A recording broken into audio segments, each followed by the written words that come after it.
With a record contingent of CarAdvice journalists at this year's 2015 Frankfurt Motor Show, we thought it would only be apt to get together and see what the hits and the misses of the show were, according to our expert journalists.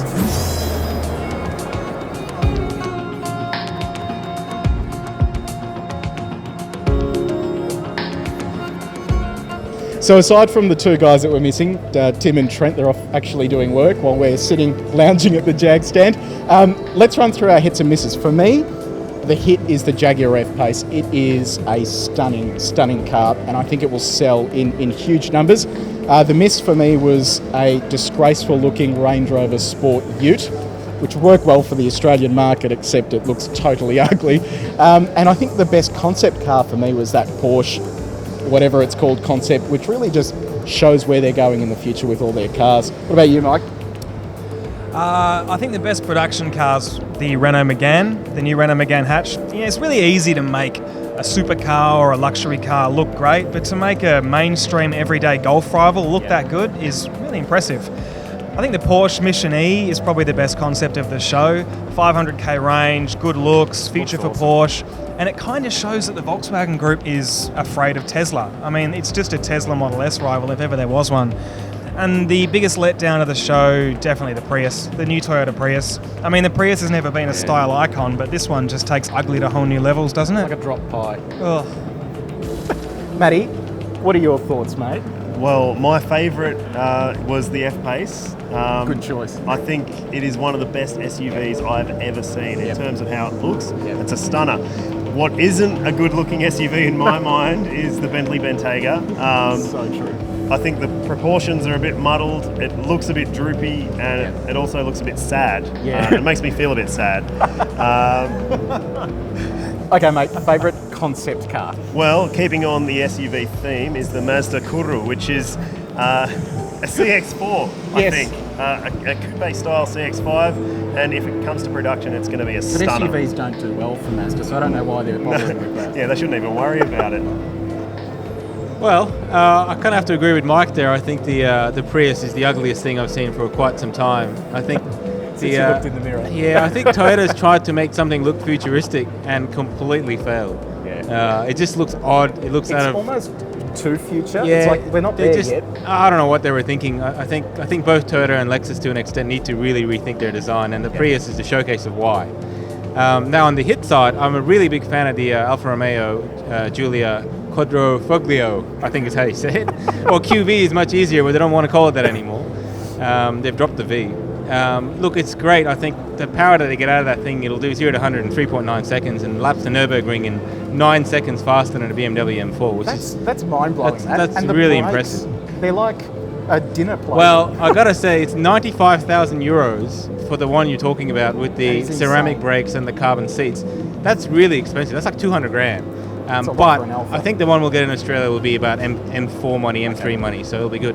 And now, moving on to concepts, I agree again with Mike. I think the Porsche, the Mission E concept is great. It's definitely a sign that Tesla was right, and now the Volkswagen Group is waking up. And that's an interesting point, because Tesla, a lot of car companies are now doing that. Like Audi, for example, with the e-tron SUV concept.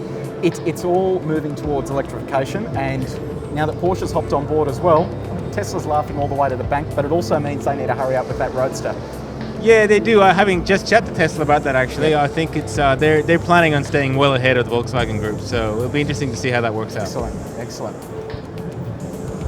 It's been a huge show. Apparently, it's the busiest ever as far as the Frankfurt Motor Show goes. So anyway, my favourite production car has got to be the F-Pace, simply because it just looks cool. My favourite concept really is I'm taking a different side to everyone. I'm going with a Hyundai Vision Gran Turismo project, it's called.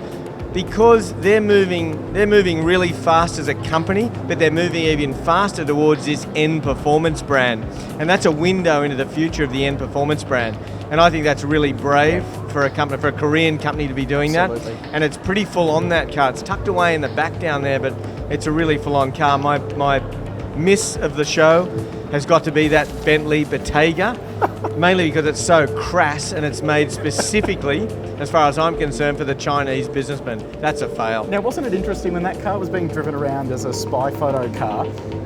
Everyone was like, oh, it's not going to look like that, so it'll be fine once I take all the wraps off.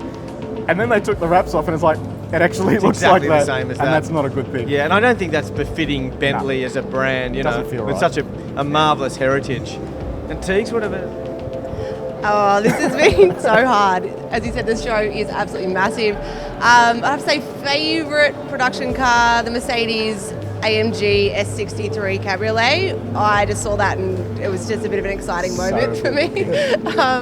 The miss, I would say, Volkswagen Tiguan. I had high hopes for that. Controversial. Oh, it just didn't. It was like someone popped a balloon and just like, oh, it wasn't anything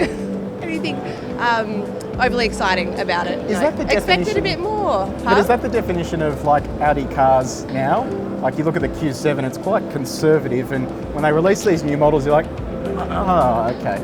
Yeah, look at something like the Sportage. They've totally just like gone all out to Yeah. create something a little bit crazy, and then you see something like Tiguan and go, oh, Yeah. they could do a little bit more with it, I think. Yeah. But in defence of Volkswagen, I think that's all their cars at the moment have that familiar family face, very clean lines, and they obviously do sell quite well, very well, globally. But Tony, Jaguar has a familiar front face now as well, and their cars look stunning. So I reckon they need to maybe tweak that face situation. They're a lot more pricey, Paul, so Yes, you can do a this lot is more true. with it. That's true. Well, I do think maybe Volkswagen should maybe just push the bar a little bit further. That's what I think.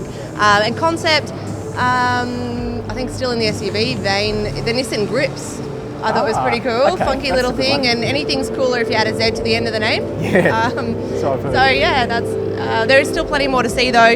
This show, as Tony said, so many people have been through the doors. There is 11 halls full of manufacturers, and we have a lot more work to do, guys. I We think better get everyone going. is walking like 10 kilometres a day here. It's just simply ridiculous. So yeah, thank you for watching, and let us know whether you agree or disagree with our hits and misses, because Mike wears glasses, we all have perfect vision. You might disagree with what he thinks, so leave us a note in the comments below and let us know your thoughts.